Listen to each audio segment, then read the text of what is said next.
열왕기하 19장 1절에서 7절 말씀입니다.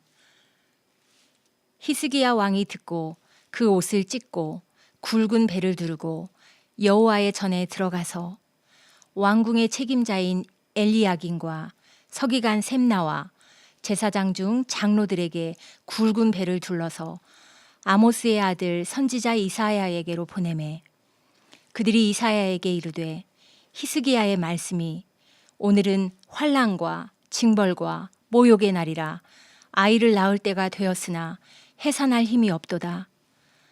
랍사게가 그의 주 아수르 왕의 보냄을 받고 와서 살아계신 하나님을 비방하였으니 당신의 하나님 여호와께서 혹시 그의 말을 들으셨을지라.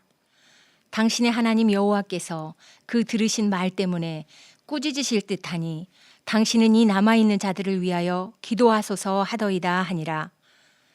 이와 같이 히스기야 왕의 신복이 이사야에게 나아가니 이사야가 그들에게 이르되 너희는 너희 주에게 이렇게 말하라. 여호와의 말씀이 너는 아수르 왕의 신복에게 들은 바 나를 모욕하는 말 때문에 두려워하지 말라. 내가 한 영을 그의 속에 두어 그로 소문을 듣고 그의 본국으로 돌아가게 하고 또 그의 본국에서 그에게 칼에 죽게 하리라 하셨느니라 하더라. 아멘. 주님의 교회 성도 여러분, 안녕하십니까? 코로나19로 인해서 우리 성도님들의 생활이 많이 힘들지 않은지 모르겠습니다. 교회도 올 수가 없고 집 안에 지내다 보니 많이 갑갑하실 것 같네요. 이때에 우리가 하나님의 말씀 앞에 더 나아와 말씀 묵상을 통해서 주님의 음성을 듣는 시간이 되었으면 좋겠습니다. 그 안에서 새 힘을 얻고 또 믿음을 새롭게 하는 계기가 되기를 원합니다. 오늘 우리가 함께 나눌 하나님의 말씀은 열왕기하 19장 1절에서 7절까지입니다. 오늘의 말씀은 어제 말씀에 이어지는 이야기입니다. 아수르는 지금 대군을 보내서 예루살렘 성을 포위하고 있습니다. 아수르의 군대 장관 랍사게는 앞에 나서서 유다 백성들을 향해 저주하며 비방을 합니다. 히스기야와 하나님을 모욕하는 말들을 쏟아 놓았습니다. 그는 성에 있는 사람들이 다 듣도록 유다 말로 크게 외쳐서 사람들을 낙담하게 만들었습니다. 그러나 성 위에 있는 백성들은 이에 대해서 한마디도 대답하지 않았습니다. 그리고 히스기야의 신하들은 그 옷을 찢고 그 랍사게의 말을 히스기야 왕에게 전하였습니다. 오늘 본문은 그 다음의 이야기입니다. 신하들로부터 랍사게의 말을 전해 들은 히스기야 왕은 먼저 자신의 왕복을 찢고 굵은 배를 두르고 여호와의 전으로 들어갔다고 기록되어져 있습니다. 이스라엘의 전통 속에서 자신의 옷을 찢는다는 것은 두 가지의 의미가 있다고 합니다. 첫째는 큰 슬픔을 당하였을 때 그들은 옷을 찢었습니다.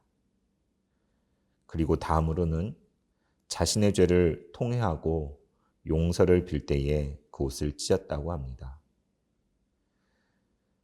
굵은 베옷을 입은 것도 역시 이러한 슬픔과 회개의 상징적인 표현이라고 할 수가 있습니다. 히스기야 왕이 이렇게 먼저 자신의 옷을 찢고 굵은 베옷을 입으며 하나님의 전으로 향한 것은 그 상황 속에서 그가 할 수 있는 유일한 일이었는지도 모릅니다. 진정 히스기야의 고백처럼 오늘은 환난과 징벌과 모욕의 날이었기 때문입니다. 히스기야에게는 아수르의 큰 군대를 물리칠 힘이 하나도 없었습니다. 오직 살아계신 하나님 앞에 나오는 것 외에는 아무런 방도가 없었던 것입니다. 우리들도 마찬가지입니다. 우리에게 어떤 어려움이 닥쳐왔을 때 우리는 여러 가지 해결 방법을 궁리할 수 있습니다. 우리가 가지고 있는 지혜나 수완이나 우리가 가진 물질을 가지고 어느 정도 문제를 해결할 수도 있을 것입니다. 그럭저럭 어려운 상황을 극복해가는 것입니다. 그러나 정말로 우리 힘으로 할 수 있는 일이 아무것도 없는 상황이 찾아오게 됩니다. 그때야말로 우리는 깨닫게 되는 것입니다. 오직 하나님만이 우리의 소망이 되시며 그분만이 구원하실 수 있다는 것을 말입니다. 우리가 이런 극단적인 상황에 이르기 전에 먼저 하나님 앞에 나아갈 수 있다면 얼마나 좋을까요? 삶 속에 아무리 작은 일에 있어서도 나의 힘과 내 지혜를 의지하지 않고 매일 삶 속에 하나님을 의지하며 나아갈 수 있다면 우리는 순간순간 그 하나님의 도우심을 경험하면서 살 수 있을 것입니다. 자기의 옷을 찢은 히스기야 왕은 이번에는 신하들을 아모스의 아들 이사야 선지자에게 보냈습니다. 성경은 그들에게도 굵은 배를 둘러서 보냈다고 기록되어 있습니다. 히스기야 왕은 이사야에게 기도해 줄 것을 요청하면서 이렇게 말을 합니다. 3절과 4절을 읽어드리겠습니다. 오늘은 환난과 징벌과 모욕의 날이라. 아이를 낳을 때가 되었으나 해산할 힘이 없도다. 랍사게가 그의 주 아스루 왕의 보냄을 받고 와서 살아계신 하나님을 비방하였으니 당신의 하나님 여호와께서 혹시 그의 말을 들으셨을지라. 당신의 하나님 여호와께서 그 들으신 말 때문에 꾸짖으실 듯하니 당신은 이 남아있는 자들을 위하여 기도하소서. 이 요청 속에는 히스기야 왕의 간절한 마음이 담겨져 있습니다. 그는 지금의 현 상황을 묘사하면서 아이를 낳을 때가 되었으나 해산할 힘이 없다고 말합니다. 여러분, 이 상황이 어떤 상황인지 그려지십니까? 산모에게 큰 진통이 찾아오고 아이를 낳을 때가 되었습니다. 이제 산모는 어떻게든 힘을 주어서 아이를 낳아야만 하는 것입니다. 그 절정의 순간에 이제 아기가 막 나오려고 하고 있습니다. 그런데 그 순간 산모가 맥이 풀리면서 이야기합니다. 더는 못하겠어요. 나 이제 그만하고 싶어요. 산모가 얼마나 힘들면 그랬겠습니까? 그만하고 싶다고. 사실 이것은 바로 제가 첫 아이를 낳을 때의 일이었습니다. 그 말을 듣는 순간 제 머릿속이 하얘지는 것만 같았습니다. 이제 마지막 힘을 주어서 아기를 낳기만 하면 되는데 산모가 더 이상 못하겠다고 하는 것입니다. 그러면 산모와 아기가 둘 다 위험할 수 있고 생명을 잃을 수도 있지 않겠습니까? 아이를 낳을 때가 되었으나 해산할 힘이 없도다. 오늘은 환난과 징벌과 모욕의 날이라. 히스기야 왕은 이렇게 고백하고 있는 것입니다. 그러면서 그는 이사야에게 살아계신 하나님께서 랍사게의 비방을 들으셨을 것이라고 말합니다.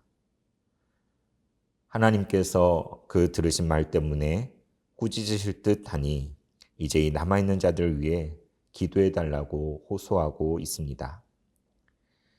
히스기야 요청 속에는 랍사게의 비방하는 말을 하나님께서 직접 들으시고 그 말에 대하여 하나님께서 직접 처리해달라는 간구가 들어 있습니다. 하나님을 지금 예루살렘에 처해 있는 그 절망적 상황 속으로 끌어들이고 있는 것입니다. 하나님께서 들으시도록 하나님께서 움직이시도록 요청하고 있습니다. 그런데 여기 히스기야 요청 속에서 눈에 띄는 한 가지가 있습니다. 그것은 히스기야가 이사야에게 하나님을 지칭할 때에 당신의 하나님 여호와라고 말하고 있는 것입니다. 그것도 한 번이 아니요 2번이나 그렇게 말을 합니다. 당신의 하나님 여호와께서, 당신의 하나님 여호와께서. 그는 하나님을 나의 하나님이라고 하지 않고 이사야 선지자의 하나님이라고 말하는 것입니다. 왜 그랬을까요? 잠시 제 어린 시절에 있었던 일을 나누고자 합니다. 제 사촌의 가족은 시골에서 할머니와 함께 살고 있었습니다. 하루는 사촌 누나와 저희 누나가 만나서 이야기를 나누고 있었는데 사촌 누나가 계속해서 우리 할머니 하고 이야기를 하는 것입니다. 그 말을 듣고 있던 저희 누나가 어떻게 대꾸를 했을까요? 너네 할머니가 그랬어? 라고 대꾸했다는 것입니다. 왜 그랬을까요? 나중에 물어보니 누나는 그 순간에 할머니가 정말 우리의 할머니가 아닌 줄 알았다고 합니다. 히스기야는 지금 이사야에게 당신의 하나님 여호와라고 말을 합니다. 어쩌면 이사야 선지자를 더욱 존대해서 그렇게 말했을지도 모릅니다.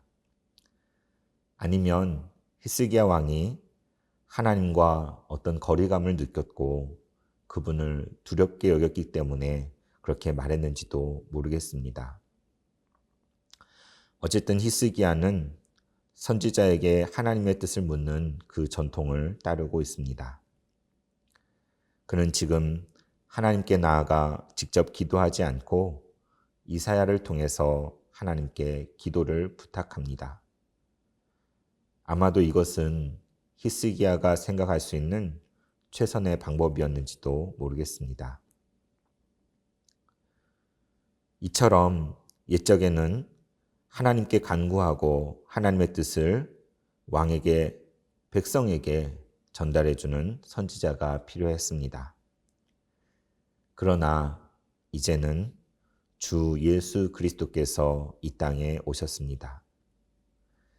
그분은 우리에게 진정한 왕이시요, 제사장이시요, 선지자가 되십니다. 그분은 자기의 육체로 성소의 휘장을 찢어 놓으셨습니다. 이제는 우리에게 다른 제사가 필요하지 않습니다. 다른 선지자도 필요하지 않습니다. 우리가 다 은혜의 보좌 앞에 나아갈 수 있는 길이 활짝 열려져 있는 것입니다. 우리는 이제 다른 누구누구를 통해서 하나님께 나아가는 것이 아닙니다. 오직 예수 그리스도를 통해서 하나님 아버지께 나아갑니다. 우리는 이제 다윗이 고백했던 것처럼 나의 하나님이라고 고백할 수 있습니다. 하나님은 나의 하나님이 되십니다. 이번에 신천지 사태를 보면서 여러분 어떤 생각이 드십니까? 그 안에서 어떤 교주에게 치우친 신앙의 커다란 왜곡이 발견됩니다. 그렇다면 우리의 모습은 어떠할까요? 우리도 때로는 어떤 유명한 목사님이나 어떤 영적인 사람의 하나님을 따르고 의지하지는 않습니까? 이 사순절의 기간을 보내면서 그리고 지금 우리가 겪고 있는 어려운 시간들을 떠올리면서 이제 우리가 십자가에 달려 고난당하신 그분께 더 가까이 나아가는 시간이 되었으면 좋겠습니다. 그분 앞에 나아가는 그것을 다른 사람이 대신해 줄 수 없습니다. 우리 각자가 살아계신 나의 하나님 앞에 나아가기를 소망합니다. 우리 각자가 나의 주님 예수 그리스도 앞에 나아가 그분을 깊이 만나고 사귀는 하루가 되기를 기도합니다.